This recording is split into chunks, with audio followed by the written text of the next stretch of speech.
Hello guys, welcome back to the channel. What we witnessed in this game was a perfect reminder of just how dangerous the Indiana Fever become when Caitlin Clark catches fire. Once number 22 starts knocking down shots, making impossible passes, and controlling the pace, everything changes. And if Kelsey Mitchell starts heating up right after that, man, that's a serious problem for any defense in the league. After the game, Natisha Heidemann and Flau'Jae Johnson didn't make excuses. They were brutally honest about the challenge of trying to slow Caitlin Clark down. They admitted the first quarter put them in a difficult position, and the fourth quarter completely sealed the outcome. Clark's explosive third-quarter performance shifted all the momentum, and despite their effort, they simply couldn't find an answer. We're going to break down everything they had to say, because their comments reveal just how dominant Clark was throughout the matchup. Stud buds, take it away. Just look at their faces. They look defeated. To be fair, they fought like hell to get themselves back into the game. This is still a young team with plenty of talent, and Natisha Heidemann deserves some damn credit. Since getting out of Minnesota, she's finally had the chance to fully showcase her game.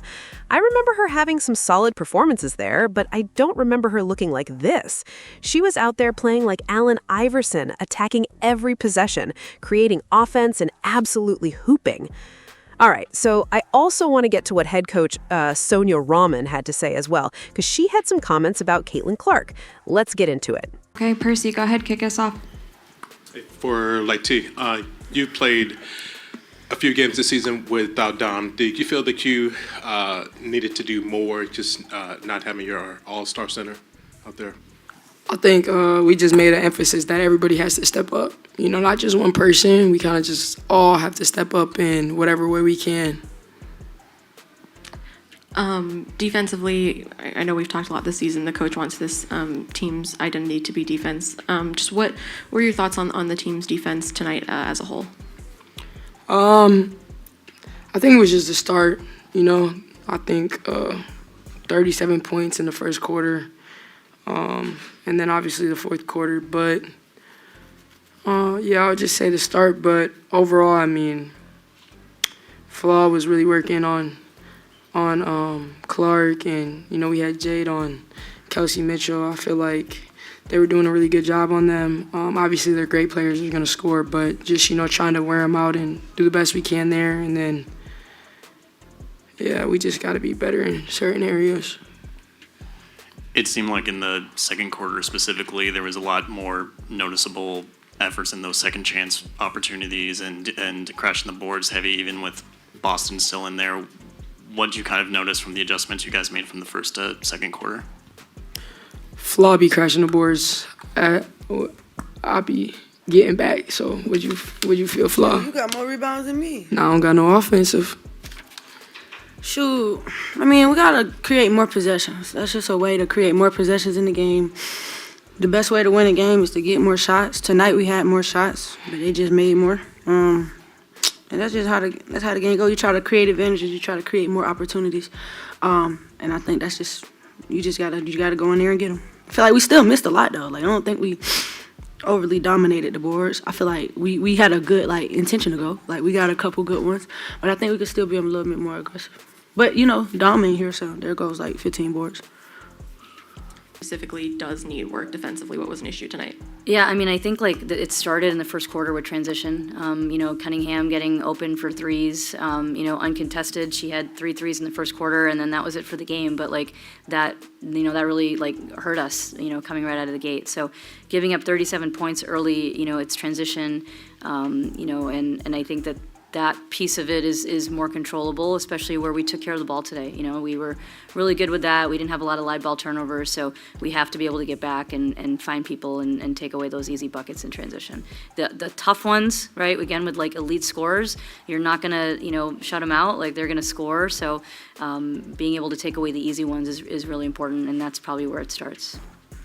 How frustrating was that first quarter, and then how do you just turn that around and win the next 2 quarters? Yeah, I mean, the players were, they're prideful and they were pissed at what we were doing defensively, and they did a good job, as they typically do, of turning the page, of moving on to the next play and digging deep and finding solutions and finding those in real time. We needed to find them earlier and do all of that earlier, but this group is really tough, and they stay together and they do a really good job of just kind of continuing to battle and fight and claw to get back into games. Coach, on that note, it did seem like in the second quarter there was a lot more energy when it came to getting those stops in the paint and also getting those second chance opportunities. Just how'd you kind of see the team respond throughout the rest of the game after that first and just creating those chances? I mean, I think once we were able to limit them a little bit more in transition in the second quarter, and it got into a little bit more of a half-court game, our ball pressure picked up, So even in transition, we were trying to, find them a little bit earlier and kill the break as early as we could. And then in the half-court, just pressure the ball, pressure the passers, not allow them to just kind of get into their stuff easily, make them have to counter, and our deflections, our activity, that's when we're at our best, when we can be active. Some good, just kind of emergency switches, covering for each other, and, using our length and our speed and our quickness. And I thought they did a good job of, in that second quarter, playing a little bit more on a string, which is, what we always need to do.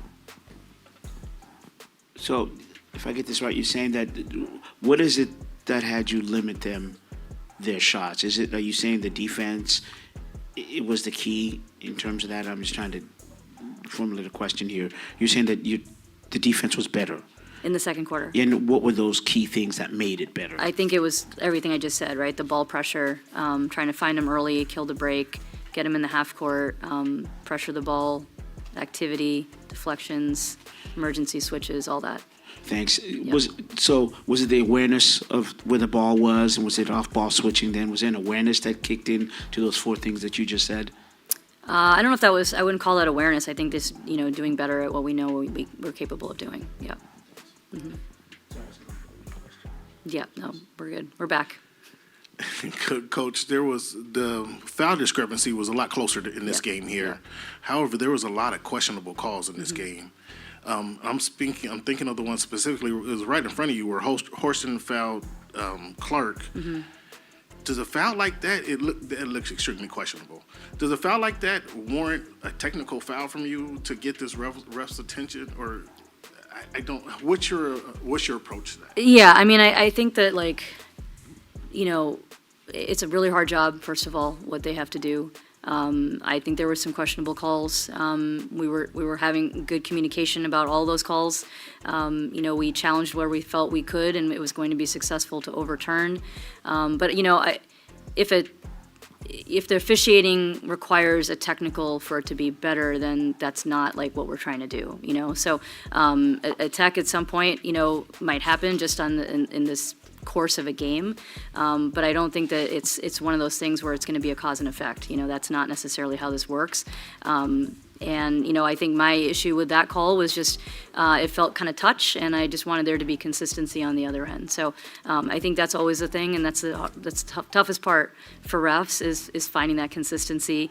And I understand that, but again, it's really hard when you're battling against that. And I thought our team did a much better job in this game of moving on to the next play, despite, any frustration that we might be having with the officials.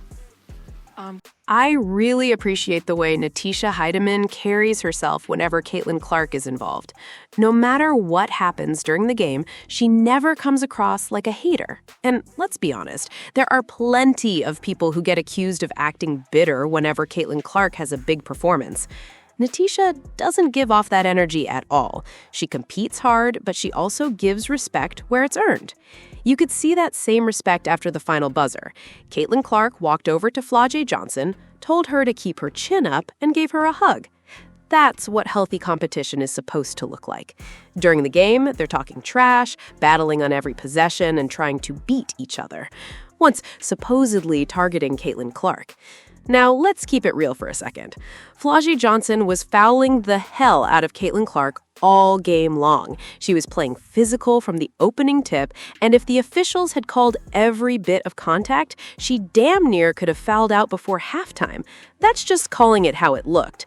She was making Caitlin work for every possession, but there was a difference between playing tough basketball and making things personal.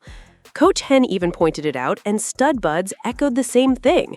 Natisha Heidemann and Flau'Jae Johnson admitted they simply didn't have an answer for Caitlin Clark once she found her rhythm.